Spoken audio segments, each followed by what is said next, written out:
hello student स्वागतम जनाइছো সকলোকে আজি মই আগবঢ়াইছো হায়াৰ সেকেন্ডাৰী ফাইনেল এক্সামিনেশন 2025 বৰ্ষৰ অসমীয়াৰ প্ৰশ্ন কাকতখন পৰীক্ষা তোমালোকৰ কেনেকুৱা হৈছে নিশ্চয় কমেন্ট বক্সত জনাবা কোৱেশ্চন পেপাৰ কেনেকুৱা হৈছে কমেন্ট কৰি জনাবা ইয়াত এক নম্বৰীয়া কোৱেশ্চন সমূহ ফাৰ্ষ্টত আহিছে যিকিনো 7টা লিখিব লাগে চাইজো এক নম্বৰীয়া 7টা কোৱেশ্চন আহিছে লক্ষ্মীনাথ বেজবৰুৱা কোন চনত মাতৃভূমি অসমলৈ উভতি আহিছিল মৰমৰ হুক কাব্যগ্ৰন্থখনৰ ৰচক কোন উপেন্দ্ৰ চন্দ্ৰ লেখাৰুৱে সম্পাদন কৰা চৰিত পুথি গজদছ কিতাপেৰে কাক বিবহিত কৰা হৈছিল এনে এক নম্বৰীয়া কোৱেশ্চন আহিছে তাৰ পিছত আহিছে 7টা 2 নম্বৰীয়া কোৱেশ্চন আহিছে নকৰিলে হিৰে মাধৱক নমস্কাৰ ইটো মাথোপত মোৰ ভৈল মহাভাৱ কথা কবিতাৰ দুটা বৈশিষ্ট্য মানুহৰ সাৰ বস্তু কি কাৰ মূৰ্তি পূজনীয় সংস্কৃতিবাদ হাতীৰ বিষয়ে উল্লেখ থকা দুখন গ্ৰন্থ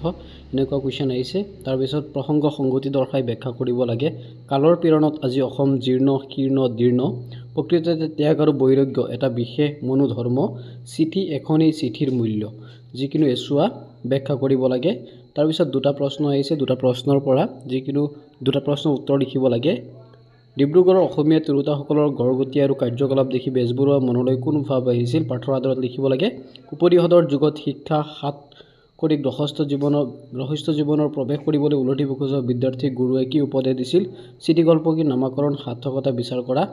অসমৰ চলচ্চিত্ৰ শিল্পলৈ ভূপেন হাজৰিকাৰ অৱদান তাৰ পিছত যিকিনো পাঁচটা প্ৰশ্নৰ উত্তৰ কৰিব লাগে 1 into 5 ইয়াত চোৱা যিকিনো পাঁচটা প্ৰশ্নৰ উত্তৰ ইয়াত কৰিব লাগে তাৰ পিছত কোৱেশ্চন নম্বৰ 6ত আছে তলত যিকিনো পাঁচটা প্ৰশ্নৰ উত্তৰ কৰিব লাগে 2 into 5 ইয়াত 10 মাৰ্ক আহিছে যিকিনো পাঁচটা প্ৰশ্নৰ উত্তৰ কৰিব লাগে তাৰ পিছত কোৱেশ্চন নম্বৰ 7ত আহিছে প্ৰসংগ সংগতি দৰ্শাই ব্যাখ্যা কৰিব লাগে কোনে কয় নেদেখি তোমাক মৰতৰ মানৱ লোকত তুমি চিৰ গোপন দেশৰ আসামৰ নিজানৰ কোনত এইটো ব্যাখ্যা এছুৱা তাৰ পিছত আৰু এছুৱা ব্যাখ্যা আছে উঠা মিস্ত্ৰী কহাৰ কমাৰ অন্ধাৰৰ শেষ আহিল তোমাৰ লোৱাৰ অধিকাৰ নিজ বাহুবলে নিজ কৰ্মৰ কাঠমিস্ত্ৰীৰ ঘৰ মই মোক মোৰ সন্তানৰ কাৰণে ক'ত থৈ যাম ক'ত তাৰ পিছত যিকিনো দুটা প্ৰশ্নৰ উত্তৰ কৰিব লাগে ইয়াত চাৰিটা কোৱেশ্চন আছে চাৰিটা পৰা যিকিনো দুটা 9 নম্বৰত যিকিনো দুটা প্ৰশ্নৰ উত্তৰ এক নম্বৰীয়া কোৱেশ্চন তাৰ পিছত ইয়াতো দুটা প্ৰশ্নৰ উত্তৰ কৰিব লাগে 11 নম্বৰত এটা এক নম্বৰীয়া কোৱেশ্চন 12 নম্বৰত গ্ৰামাৰ আহিছে তাৰ পিছত ইয়াত প্ৰত্যয় ভাঙি দেখুৱাব লাগে ইয়াত জতুৱা ঠাঁচ লিখিব লাগে কমন জতুৱা ঠাঁচ আছে ইয়াত